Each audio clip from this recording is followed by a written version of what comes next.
Good morning dear students. ಇವತ್ತು video ಸ್ವಲ್ಪ special ಇರುತ್ತೆ, ಯಾಕೆಂದರೆ ಇಲ್ಲಿ ನಾನು ಯಾವುದೇ ರೀತಿ ಪಾಠ ಮಾಡೋಕ್ಕೆ ಹೋಗ್ತಾ ಇಲ್ಲ ಅಥವಾ ಯಾವುದೇ ರೀತಿ ನ್ಯೂಸ್ ಸಹ ಹೇಳೋಕ್ಕೆ ಹೋಗ್ತಾ ಇಲ್ಲ. ಸೊ ನಿಮಗೊಂದು ಮೋಟಿವೇಶ್ನಲ್ ಸ್ಟೋರಿ ಹೇಳೋಕ್ಕೆ ಹೋಗ್ತಾ ಇದ್ದೀನಿ. ಇದು ವಾಟ್ಸಪ್ನಲ್ಲಿ ನನಗೆ ನಮ್ಮ ಸರ್ ಕಳಿಸಿರುವಂಥದ್ದು. ನನಗೆ ಓದಿದಾಗ ಚೆನ್ನಾಗಿ ಅನ್ನಿಸ್ತು, ನಿಮ್ಮೊಂದಿಗೂ ಶೇರ್ ಮಾಡಿಕೊಳ್ಳೋಣ ಅಂತ ಅನಿಸ್ತು, ಅದಕ್ಕಾಗಿ ವಿಡಿಯೋ ಮಾಡ್ತಾ ಇದ್ದೇನೆ. ಮೊದಲಿಗೊಂದು ಕ್ಲಿಯರ್ ಮಾಡ್ತೀನಿ. ಇಲ್ಲ ವಾಟ್ಸಪ್ ಈಗ ಕಮೆಂಟ್ ಸೆಕ್ಷನಲ್ಲಿ ಒಂದು ಮೆಸೇಜ್ ಬರ್ತಿಲ್ಲ ಅಂದರೆ sir PUC second year exam ಕ್ಯಾನ್ಸಲ್ಲ ಅಂತ ಬರುತ್ತೆ. ನೋಡಿ ಕ್ಲಿಯರ್ ಹೇಳ್ತಾ ಇದ್ದೀನಿ. ಈ ಒಂದು ಅಲೆ 2 ಡೌನ್ ಆಗ್ತಾ ಇದೆ.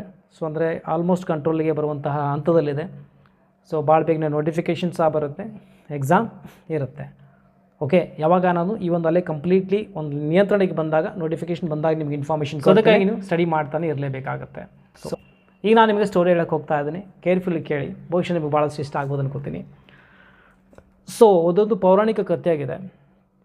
ಸೊ ಯಾವುದೊಂದು ಕಾರಣಕ್ಕೆ ಇಂದ್ರ, ಎಲ್ಲರಿಗೂ ಗೊತ್ತಿರಬಹುದು, ಸ್ವರ್ಗದ ಅಧಿಪತಿ ಆಗಿರುವಂಥ ಇಂದ್ರ, ಯಾವುದೋ ಒಂದು ಕಾರಣಕ್ಕೆ ರೈತರೊಂದಿಗೆ ಮುನಿಸ್ಕೊಳ್ತಾನೆ, ಅಂದರೆ ಸಿಟ್ಟು ಮಾಡಿಕೊಂಡು ಅವರಿಗೆ ಒಂದು ಶಾಪ ಕೊಡ್ತಾನೆ. ಏನಂತಂದರೆ 12 ವರ್ಷ ಮಳೆ ಬರುವುದಿಲ್ಲ, ನೀವು ಬೆಳೆ ಬೆಳೆಯೋಕ್ಕೂ ಆಗಲ್ಲ ಅಂತೇಳಿ ಶಾಪ ಕೊಟ್ಬಿಡ್ತಾನೆ. ಸೊ ಅವಾಗ ಎಲ್ಲ ರೈತರು ಎಲ್ಲ ಸೇರಿ ದೇವೇಂದ್ರನಿಗೆ ಪ್ರೇ ಮಾಡ್ತಾರೆ, ಪ್ರಾರ್ಥನೆ ಮಾಡ್ತಾರೆ, ದಯವಿಟ್ಟು ಕ್ಷಮಿಸಿ, ಏನಾದರೂ ತಪ್ಪಿದ್ರು ಸೊ ಮಳೆ ಬರೋಂಗೆ ಮಾಡಂತ ಭಾಳಷ್ಟು ರಿಕ್ವೆಸ್ಟ್ ಮಾಡ್ಕೋತಾರೆ.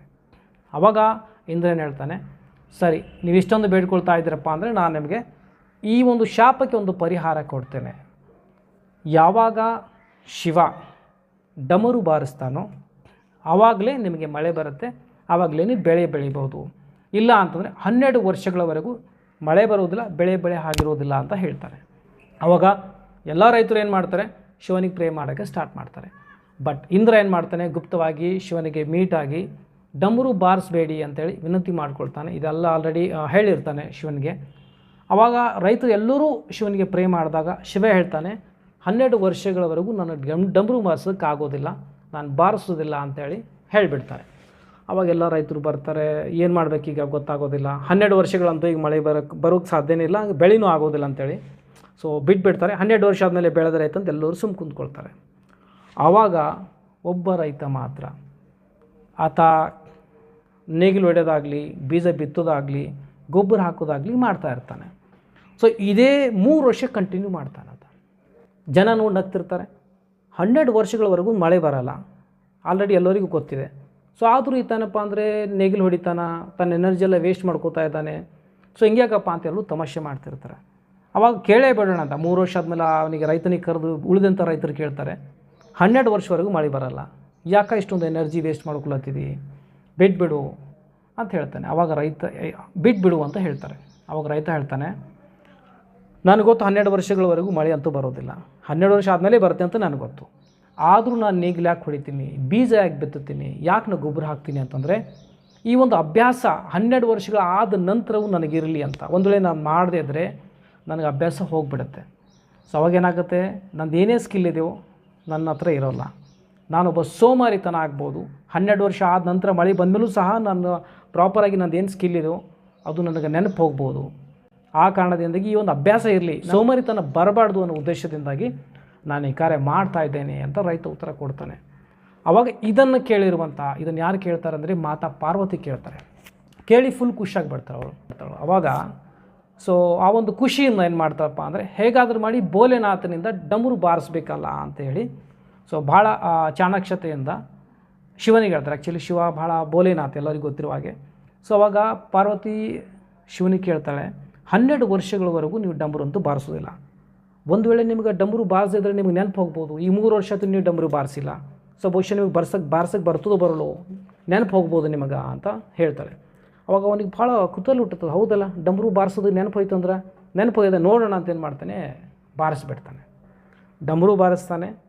ಆ ಒಂದು ಶಾಪ ಏನಿತ್ತು ವಿಮೋಚನೆ ಆಗುತ್ತೆ, ಮಳೆ ಬರುತ್ತೆ. ಯಾರು ಬೆಳೆ ಬಿತ್ತಿದ್ದನೋ ರೈತ, ಅವನಿಗೆ ಬೆಳೆ ಬಂದು ಅವನಿಗೆ ಬೆನಿಫಿಟ್ ಆಗುತ್ತೆ. ಬಟ್ ಯಾರೆಲ್ಲ ಆ ಬೆಳೆಯನ್ನು ಬೆಳೆದಿಲ್ವೋ, ಯಾರ ಕಾರ್ಯನೂ ಮಾಡಿಲ್ವೋ, ಅದನ್ನು ನೋಡಿ ಭಾಳ ನಿರಾಶೆ ಆಗ್ತಾರೆ. ನಾವು ಬೆಳೆ ಬೆಳೆದಿತ್ತಲ್ಲ, ನಾವು ನೇಗಿಲು ಹೊಡೆದಿತ್ತಲ್ಲ, ಬೀಜ ಬಿತ್ತೋದಿತ್ತು, ಗೊಬ್ಬರ ಹಾಕೋದಿತ್ತಲ್ಲ, ಹಾಕಿಲ್ಲ ಅಂತೇಳಿ ನಿರಾಶೆ ಆಗ್ತಾರೆ. ಸೊ ಇಲ್ಲಿ ಏನಾಯ್ತಪ್ಪ ಅಂತಂದರೆ, ಲಾಕ್ಡೌನ್ನ ಕಾರಣದಿಂದಾಗಿ ಏನಾಗುತ್ತೆ, ಮಕ್ಕಳು ಲಾಕ್ಡೌನ್ ಮುಗಿದ ನಂತರ ಓದಿದ್ರೆ ಬಿಡಿ ಅಂತ ಅಂತಾರೆ. ಒಂದು ವೇಳೆ ಈ ಸಮಯನ ನೋಡಿ, ಒಂದಲ್ಲ ಒಂದಿನ ಎಕ್ಸಾಮ್ ನಡೀಲೇಬೇಕು ಹೇಳ್ತಾ ಇದ್ದೀನಿ, PUC ಪರೀಕ್ಷೆ ನಡೆಯುತ್ತೆ. ಸ್ಟಡಿ ಮಾಡಿದ್ರೆ ನಿಮ್ಗೆ ಯಾವುದೇ ರೀತಿ ನಷ್ಟ ಅಂತ ಆಗೋದಿಲ್ಲ. ಅದು ಮಾಡದೇ ಇದ್ದರೆ ನೀವು ಮತ್ತೆ ಪಶ್ಚಾತ್ತಾಪ ಪಡ್ಬೋದು. ಒಂದು ವೇಳೆ ಸ್ಟಡಿ ಮಾಡಿದ್ರೆ ಯಾವುದೇ ರೀತಿ ನಿಮಗೆ ಪಶ್ಚಾತ್ತಾಪ ಪಡುವಂತಹ ಸಂದರ್ಭ ಅಂತೂ ಬರೋದೇ ಇಲ್ಲ, ನಾಲೆಜ್ ಬರುತ್ತೆ. ಸೊ ಈ ಸಂದರ್ಭದಲ್ಲಿ ನೋಡಿ, ಸೆಕೆಂಡ್ ಇಯರ್ ಈಗ ವಿದ್ಯಾರ್ಥಿಗಳು ಹೇಳ್ತಾ ಇದ್ದೀನಿ, ಈ ಲಾಕ್ಡೌನ್ ಅಂತೂ ನೆಪೆಟ್ಕೊಂಡು ಲಾಕ್ಡೌನ್ ಬಂದ ನಂತರ ಮುಗಿದ ನಂತರ ಸ್ಟಡಿ ಮಾಡಬೇಡಿ, ಎಕ್ಸಾಮ್ ಕ್ಯಾನ್ಸಲ್ ಆಗುತ್ತೆ ಅನ್ನೋಂಗಿದ್ರೆ ಏನೋ ಹೇಳ್ತೀನಿ, ಯಾವಾಗ ಬೇಕಾದರೂ ಡಮರು ಬಾರಿಸ್ಬೋದು. ಸೊ ನೋಡಿ, ಯಾವ ವಿದ್ಯಾರ್ಥಿಗಳು ಲಾಕ್ಡೌನ್ ಅಂತ ಓದ್ತಾ ಇಲ್ವೋ ಎನಿ ಟೈಮ್ ಏನಪ್ಪ ಅಂದರೆ ಈ ಒಂದು ಅಲೆಟು ಹೋಗ್ಬೋದು. ಓಕೆ, ನಿಮ್ಮ ಪರೀಕ್ಷೆ ನಡೆಯುತ್ತೆ. ಸೊ ನೀವು ಓದ್ತಾ ಇದ್ದರೆ ನಿಮಗೆ ನಷ್ಟ ಅಂತೂ ಆಗೇ ಆಗುತ್ತೆ. ಸೊ ಯಾವ ವಿದ್ಯಾರ್ಥಿ ಓದೋದ್ರಿಂದ ಏನು ಫಾಯ್ದಾ ಆಗುತ್ತೆ? ಒಂದು ಇಷ್ಟು ದಿನಗಳವರೆಗೂ ನೀವೇನು ಮೆಮರಿನಲ್ಲಿ ಇಟ್ಕೊಂಡಿದ್ರು ಫಾರ್ಮುಲೆ ಮತ್ತು ನೀವು ಪ್ರಾಕ್ಟೀಸ್ ಮಾಡ್ಬೋದು. ಇಲ್ಲಪ್ಪ ಅಂದರೆ ನೆನಪು ಹೋಗುತ್ತೆ. ಮತ್ತು ಒಂದು ಅಭ್ಯಾಸ ಬಲ ಅಂದರೆ ನೀವು ಎಷ್ಟು ಪ್ರಾಕ್ಟೀಸ್ ಮಾಡ್ತೀರೋ ಅಷ್ಟು ನೀವು ಪರೀಕ್ಷೆಯಲ್ಲಿ ಚೆನ್ನಾಗಿ ಮಾಡ್ಬೋದು. ಈಗ ನಿಮಗೆ ಎಷ್ಟು ಪ್ರಾಕ್ಟೀಸ್ ಆಗಿದೆ ಅಂದರೆ 2 to 3, 4, 5, 6 ಅವರ್ಸ್ ಕುಂತರು ಕೆಲವು ಮಕ್ಕಳು ಏನಪ್ಪ ಅಂದರೆ ಸ್ಟಡಿಯಿಂದ ಒಟ್ಟಾಗಿ ಎದ್ದೇಳೋದಿಲ್ಲ. ಅಂದರೆ ಅಷ್ಟೊಂದು ಹ್ಯಾಬಿಟ್ ಆಗಿರುತ್ತೆ. ಈ ಹ್ಯಾಬಿಟ್ ಹೋದರೆ ಒಂದು 30 ಮಿನಿಟ್ಸು ನಿಮಗೆ ಕೂಡೋಕ್ಕಾಗೋದಿಲ್ಲ. ಆ ಹ್ಯಾಬಿಟ್ ಹೋಗಿಬಿಡುತ್ತೆ. ಪರೀಕ್ಷೆ ಸಂದರ್ಭದಲ್ಲಿ ನಿಮಗೆ ಓದೋಕ್ಕಾಗೋದಿಲ್ಲ. ಸೊ ಹಾಗಾಗಿ ಈಗಿನಿಂದ ನೀವು ಸ್ಟಡಿ ಸ್ಟಾರ್ಟ್ ಮಾಡಿ. ಲಾಕ್ಡೌನ್ ಇದೆ, ಕ್ಯಾನ್ಸಲ್ ಆಗುತ್ತೆ, ಯಾವೊಂದು ಈ ರೀತಿ ಗಾಳಿ ಮಾತಿಗೆ ನೀವು ಕಾನ್ಸಂಟ್ರೇಟ್ ಮಾಡಬೇಡಿ, ಫೋಕಸ್ ಮಾಡಬೇಡಿ. ಪರೀಕ್ಷೆ ನಡೀತೆ. ಅದಕ್ಕೆ ನಾನು ರಿಕ್ವೆಸ್ಟ್ ಏನಪ್ಪ ಅಂದರೆ ಡಂಬರು ಎನಿ ಟೈಮ್ನು ಬಾರಿಸ್ಬೋದು. ಹೌದಾ, ಅದ್ರ ಪರೀಕ್ಷೆ ನಡೀತೆ, ಅದ್ರ ನೋಟಿಫಿಕೇಷನ್ ಎನಿ ಟೈಮ್ನು ಬರ್ಬೋದು. ಸೊ ಸ್ಟಡಿ ಮಾತ್ರ ಕಂಪಲ್ಸರಿ ಮಾಡಲೇಬೇಕಾಗತ್ತೆ. ಮಾಡೋದ್ರಿಂದ ನಿಮಗೆ ಬೆನಿಫಿಟ್ ಇದೇ ವಿನಃ ನಷ್ಟ ಅಂತೂ ಆಗೋದಿಲ್ಲ. ಅದಕ್ಕಾಗಿ ಹೇಳ್ತಾ ಇದ್ದೀನಿ, ನೀವು ನಿಮ್ಮ ಸ್ಕಿಲ್ ಡೆವಲಪ್ಮೆಂಟ್ ಮಾಡಬೇಕಾಗತ್ತೆ. ಸೊ ಅದೇ ರೀತಿ ನೀವು ಭಾಳಷ್ಟು ಪ್ರಾಕ್ಟೀಸ್ ಮಾಡಬೇಕಾಗತ್ತೆ. ಪರೀಕ್ಷೆಯಲ್ಲಿ ನಿಮಗೆ ಉತ್ತಮ ಅಂಕಗಳು ಬರ್ತವೆ. ಲಾಕ್ಡೌನ್ ಇದೆ, ಮುಂದೆ ಕ್ಯಾನ್ಸಲ್ ಆಗುತ್ತೆ, ನೋಡೋಣ ಅಂತ ದಯವಿಟ್ಟು ಆಗಿ ಮಾಡಬೇಡಿ. ಸೊ ಎಲ್ಲ ವಿದ್ಯಾರ್ಥಿಗಳಿಗೂ ನನ್ನ ರಿಕ್ವೆಸ್ಟ್ ಇದೆ.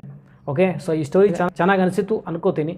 ಅನಿಸಿದ್ದು ಲೈಕ್ ಮಾಡಿ ಮತ್ತು ಮ್ಯಾಕ್ಸಿಮಮ್ ಜನರಿಗೆ ಶೇರ್ ಮಾಡಿ. ಸೊ ಮತ್ತೆ ಸಿಗೋಣ ಮುಂದಿನ ವಿಡಿಯೋದಲ್ಲಿ ಎಜುಕೇಷನಲ್ ಅಪ್ಡೇಟ್ಸ್ ಅಥವಾ ಇಂಪಾರ್ಟೆಂಟ್ ಕ್ವೆಶನ್ಸ್ನೊಂದಿಗೆ. ಅಲ್ಲಿವರೆಗೂ ಟೇಕ್ ಕೇರ್, ಬಾಯ್.